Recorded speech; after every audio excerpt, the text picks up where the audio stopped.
بسم اللہ الرحمن الرحیم۔ خواتین و حضرات، آپ دیکھ رہے ہیں روپ ٹی وی کینیڈا پاکستان، اور آج 6 ستمبر 2025 ہم کئی ویلاگس کر چکے ہیں سیاسی حوالے سے۔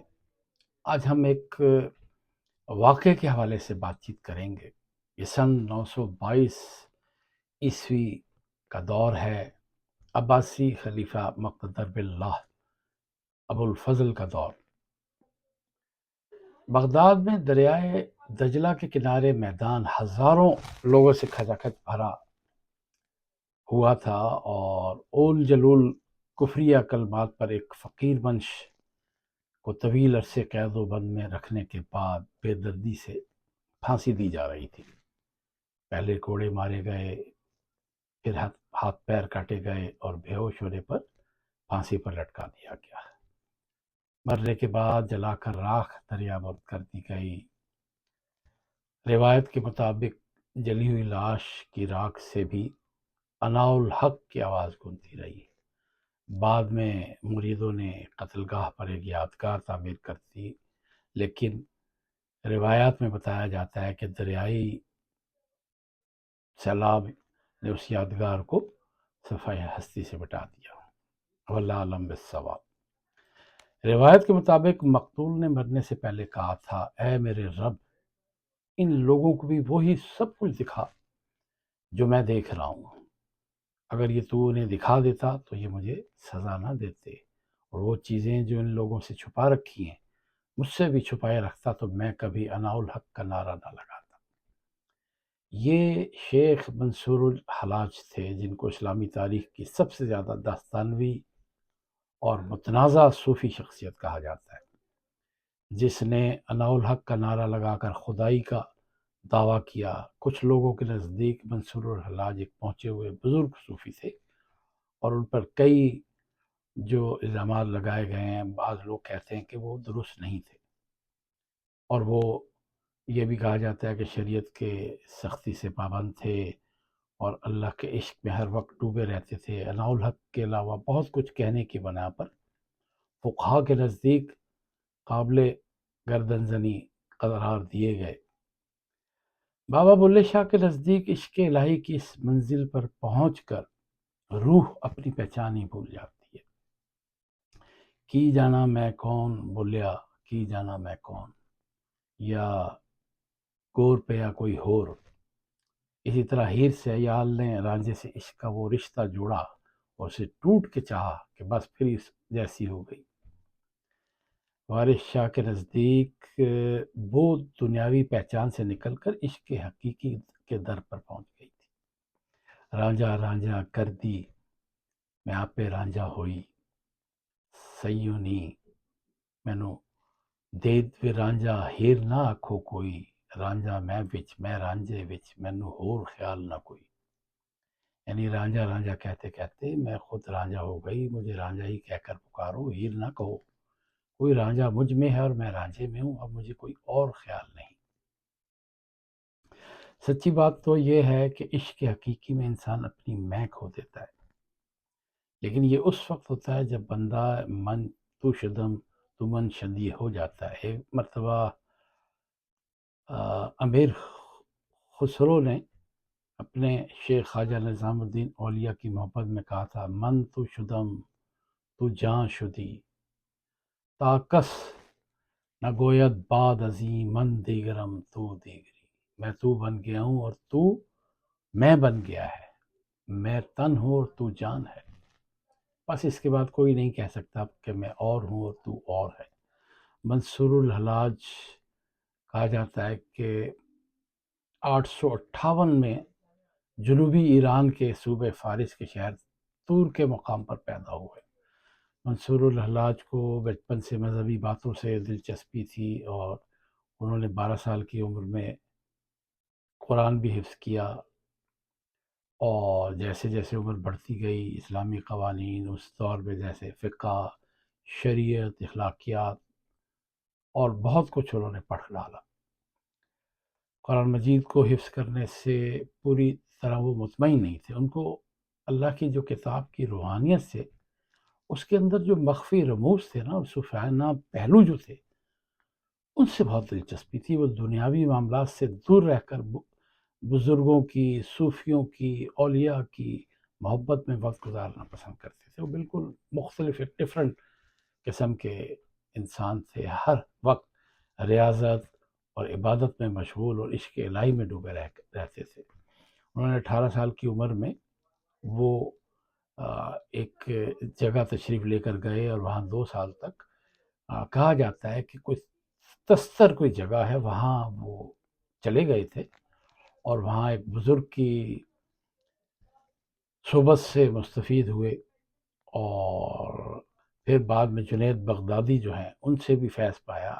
جب منصور الحلاج پہلی مرتبہ مکہ مکرمہ گئے تو سال بھر میں طواف گزارا انہوں نے، ہر وقت وضو اور طواف کے ان کا کوئی کام نہیں تھا۔ وہ اسلامی صوفیانہ تعلیمات کے مطابق بہترین استاد تھے۔ ان کا نام ابو المغیث الحسین ابن منصور الحلاج تھا، لیکن آج بھی لوگ انہیں منصور الحلاج کے نام سے جانتے ہیں۔ ان کے دادا جو تھے وہ آتش پرست تھے، لیکن والد مسلمان ہو گئے تھے۔ ان کی دھنائی کا جو پیشہ تھا وہ اس سے وابستہ تھے۔ دھنائی کے پیشے کو عربی میں حلاج کہتے ہیں، اسی مناسبت سے ان کا نام الحلاج پڑ گیا تھا۔ اس کے علاوہ بھی ایک روایت بیان کی گئی ہے کہ ایک جگہ خطیب بغدادی نے لکھا ہے کہ وہ روئی دھلنے کی ایک دکان پر بیٹھے تھے، انہوں نے روئی دھلنے والے سے کہا کہ میں تمہارا ایک کام کروں گا، تم میری یہ روئی دھل دو۔ جب دھنیا واپس آیا، وہ آدمی جو دھلنے والا تھا، تو پوری دکان کی روئی دھلی رکھی تھی، جس کا ایک مدت میں دھلنا دشوار تھا۔ اس وقت سے ان کا لقب حلاج پڑ گیا۔ ایک کرشماتی شخصیت تھی، اکثر لوگوں کے دل کا حال پڑھ لیا کرتے تھے اور دل کے چھپے ہوئے بھید اور راز بتا دیا کرتے تھے۔ اس قسم کی کرامات کرتے تھے جن کی بنا پر لوگ ان کو حلاج کہنے لگے۔ ایک مرتبہ کسی مریض کو حکیم نے سیب کھانے کے لیے کہا کہ یہی تمہارا علاج ہے۔ سب جگہ سیب تلاش کیا گیا، لیکن سیب وہاں کہیں بھی دستیاب نہیں تھا۔ تو شیخ منصور وہاں موجود تھے۔ انہوں نے ہاتھ آسمان کی طرف بلند کیا۔ شیخ منصور وہاں موجود تھے اور آسمان کی طرف ہاتھ کرنے کے بعد تھوڑی دیر میں ان کے ہاتھ میں سیب تھا۔ لوگوں نے پوچھا یہ کہاں سے آیا؟ تو منصور الحلاج نے کہا جنت سے۔ لوگوں نے کہا یہ تو داغدار ہے۔ شیخ نے کہا یہ عالم ملکوت سے عالم مادی میں آ کر خراب ہو گیا ہے۔ اس طرح متعدد بار صحرا کے راستے میں ہم سفر لوگوں کو انجیریں، کھجوریں، حلوہ کھلایا۔ تاریخ طبری میں روایت ہے، ابن منصور الحاج نے ایک دن مجھے اپنے پاس بلایا، اپنے ہاتھ کو آستین کے اندر ڈال کر نکالا تو مشک سے بھرا ہوا تھا۔ انہوں نے مجھے مشک دی اور دوبارہ ہاتھ آستین میں ڈالا، اور اس طرح کئی مرتبہ کیا۔ اس طرح ایک دن گھر میں بیٹھے تھے، مجھ سے کہا بوریاں اٹھاؤ اور جو کچھ ملے لے لو۔ میں نے ایک بوری اٹھائی، دینار ہی دینار نظر آئے۔ دوسری بوریاں اٹھائیں، میری آنکھیں چندھا گئیں، وہاں بھی دینار ہی دینار نظر آئے۔ بیشتر لوگوں کے نزدیک یہ کرامات شعبدہ بازی کے سوا کچھ نہیں، اور اکثر محیر العقول اور پراسرار باتیں بھی کرتے تھے۔ ان کا کہنا تھا کہ کعبہ کے 7 چکروں کی بجائے انسانی قلب کے کعبے کے 7 چکر لگانے زیادہ اہم ہیں، اور کعبہ کی نقل اس جگہ بھی تعمیر کی جا سکتی ہے جہاں کے لوگوں کی اصلی کعبہ تک رسائی نہ ہو اور حج کی سعادت سے محروم رہتے ہوں۔ اناء الحق میں خدا ہوں، مردوں کو زندہ کرنے کا دعویٰ کرتے اور کسی کو قرآن مجید تلاوت کرتے سنتے تو کہتے یہ تو میں بھی کہہ سکتا ہوں اور لکھ سکتا ہوں۔ میرے قبضہ میں جنات ہیں جو میرے حکم کی تعمیل کے لیے ہر وقت تیار رہتے ہیں۔ وقتاً فوقتاً ان کے اعلانات اور بیان بازی کفر کے زمرے میں آتے تھے۔ ان کے اناء الحق کے نعرہ نے بہت سے علماء اور فقہا کو اپنا مخالف بنا لیا تھا، بیشتر نے انہیں کافر اور زندیق قرار دیا تھا۔ عبداللہ ابن خفیف کہتے ہیں کہ جب منصور الحلاج قید میں تھے، میں ان سے جیل میں ملاقات کے لیے گیا۔ میں ان سے تصوف کے 3 مسئلے پوچھے۔ پہلے نمبر پر صبر کسے کہتے ہیں، اور اس نے حسین ابن منصور نے پیروں میں لگی بیڑیوں پر نظر ڈالی تو وہ ٹوٹ گئیں، پھر جیل کی دیوار کی طرف دیکھا تو وہ گر گئی۔ ہم دونوں دریائے دجلہ کے کنارے کھڑے تھے۔ انہوں نے کہا کہ میں اس روحانی تصرف کے باوجود انہیں پہنے جیل خانہ میں بند بیٹھا دیکھتا ہوں۔ یہ صبر ہے۔ اگر ہاتھ پاؤں کاٹ کر پھانسی پر لٹکا دیا جائے، جب بھی منہ سے اف نہ نکلے، یہ صبر ہے۔ اور یہی ہوا جب آپ کو ہاتھ پیر کاٹ کر پھانسی دی گئی تو انہوں نے اف تک نہیں کی۔ ابن خفیف نے دوسرا سوال کیا، فکر کیا ہے؟ ابن خفیف کہتے ہیں انہوں نے سامنے پڑے ہوئے پتھر کی طرف دیکھا اور فوراً وہ سونے اور چاندی کا بن گیا۔ میں کچھ دیر دیکھ کر حیران ہوا، دنگ رہ گیا۔ مجھے دیکھ کر بولے، اس قدرت کے باوجود گھر میں جلانے کے تیل کا محتاج ہوں، فکر مند رہتا ہوں ہر وقت۔ ابن خفیف نے تیسرا سوال کیا، مردانگی کیا ہے؟ ابن منصور نے کہا، طاقت رکھنے کے باوجود اپنے دشمن کے لیے دعائے خیر کرنا اور اس کو معاف کر دینا مردانگی ہے۔ لیکن یہ سب کچھ مصیبت کے وقت صبر کرنے پر منحصر ہے۔ ذات خداوندی جس پر منکشف ہونا چاہتی ہے تو ادنا سی شے کو قبول کر کے منکشف ہو جاتی ہے، ورنہ اعمال صالح کو بھی نہیں، یعنی قبول نہیں کیے جا سکتے۔ یہی سفینہ عشق کی معراج ہے۔ جب میں کی نفی ہو جائے اور باقی صرف وہ رہ جائے تو صوفیاؤں کا مقام فنا اور بقا باللہ ہوتا ہے، جو ذات کے اندر موجود ہے۔ انسان کا باطن دراصل اس کے رب کی تجلی ہے۔ علامہ اقبال نے کیا خوب کہا تھا، جب عشق سکھاتا ہے آداب خود آگاہی، کھلتے ہیں غلاموں پر اسرار شہنشاہی۔